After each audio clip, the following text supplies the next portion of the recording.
नमस्कार साथियों, इस वक्त हमारी मौजूदगी है गांव सतुआगढ़ी और हसनपुर के खेतों के बीच। जी हाँ, इन खेतों पर है जलालिया बाबा का एक मंदिर जो प्रसिद्ध है हमारे एरिया में। और आप देखोगे कि इसके बाद जमुना पुल के जाने के लिए रास्ता है। अभी जैसा कि आप जानते हो कि 84 कोस की परिक्रमा चल रही है। श्रद्धालु काफ़ी परेशान हो रहे हैं। वो कैसे परेशान हो रहे हैं वो मैं आपको दिखाता हूँ। पिछले कल हमने आवाज़ उठाई थी, लेकिन विदाउट वीडियो के थ्रू आज हमने वीडियो बना रहे हैं। कुछ श्रद्धालु हमारे साथ भी हैं और हम जानने का प्रयास करेंगे कि उनको क्या परेशानियों का सामना करना पड़ रहा है। पहले मैं आपको कैमरे के थ्रू दिखाना चाहूँगा कि क्या परेशानियाँ हैं। पिछले कल जो आप देख रहे हो, ये तिरंगा लाइट नहीं थी।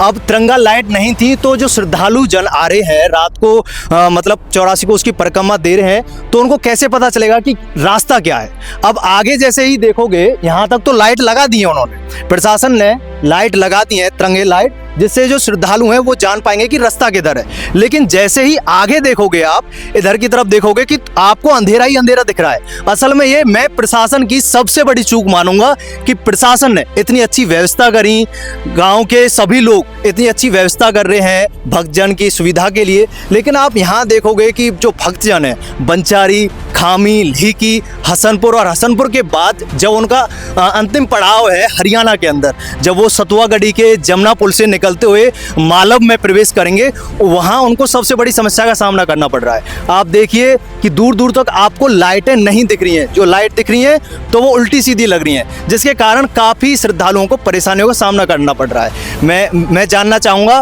बाबूजी से। बाबूजी नमस्कार जी। बाबूजी, आपको अभी तक सब सुविधाएं मिली होंगी।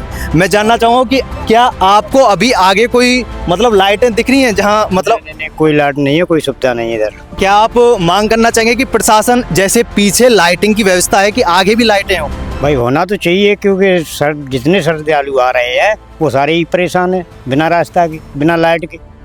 तो होना चाहिए। कई बार जब लाइटें नहीं होती तो भक्तजन परेशान हो जाते हैं। जैसा आपने देखा बाबूजी कि हाँ इस 84 को उसकी परिक्रमा में हमारी माता बहन भी इस परिक्रमा को दे रही है। सभी लोग आ रहे हैं। वो तो बहन भी है, माता भी है, भाई भी है, सभी लोग आ रहे हैं। तो वो तो सभी परेशान जी। यहाँ से आगे रास्ता दिखाई नहीं दे रहा है जी। ये सबसे बड़ी समस्या है। आपने सुना बाबूजी ने बोला कि ये आगे समस्या ये है कि अंधेरा ज़्यादा है, रास्ता दिख नहीं रहा। हमारे सामने और हैं, हम भक्तजन से और बात करेंगे कि भाई साहब, आप 84 कोस की परिक्रमा दे रहे हो, आपको कितना टाइम हो गया?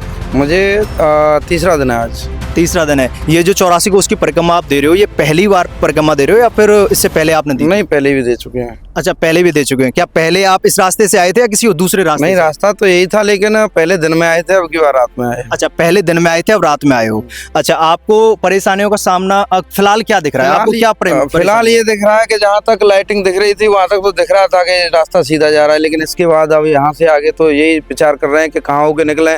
हमने तो यही विचार बना रहा था कि किसी खेत में सो जाते हैं, लेकिन हम जैसा कि हम लोग जेंट्स हैं तो कहीं भी सो जाएंगे, कोई दिक्कत नहीं है। लेकिन जो महिलाएं हैं वो तो यहाँ से 2-2, 3-3 किलोमीटर पीछे ही रुक गई हैं, क्योंकि उन्हें आगे जाने में बहुत समस्याएं आ रही हैं। जी हाँ, इन्होंने बिल्कुल सही बात कही है और बहुत ही गंभीर बात की है। जो हमारी माता बहनें इस परिक्रमा में अपनी भागीदारी निभा रही हैं, वो कहीं ना कहीं इस डर के कारण आगे रास्ता नहीं दिखाई दे रहा है, तो वहाँ जहाँ उन्हें सुविधा दिख रही है वहीं पर ही वो विश्राम कर रहे हैं। तो मैं प्रशासन से एक बार फिर से गुजारिश करूँगा कि इस समस्या की तरफ ध्यान दें और जैसे पीछे तिरंगे की लाइटें लगाई हुई है इस रास्ते को दिखाने के लिए, श्रद्धालुओं को जो परेशानियों का सामना ना करना पड़े, मैं प्रशासन से एक बार फिर से गुहार करूंगा कि ये जो लाइटें हैं इस रास्ते पर भी, जो सतुआगढ़ी वाला पुल है जमुना पुल, आप वहां देखें और यहां पर वो लाइटें लगाएं, जिससे सभी भक्तजन आसानी से जमुना पुल तक पहुंच सकें।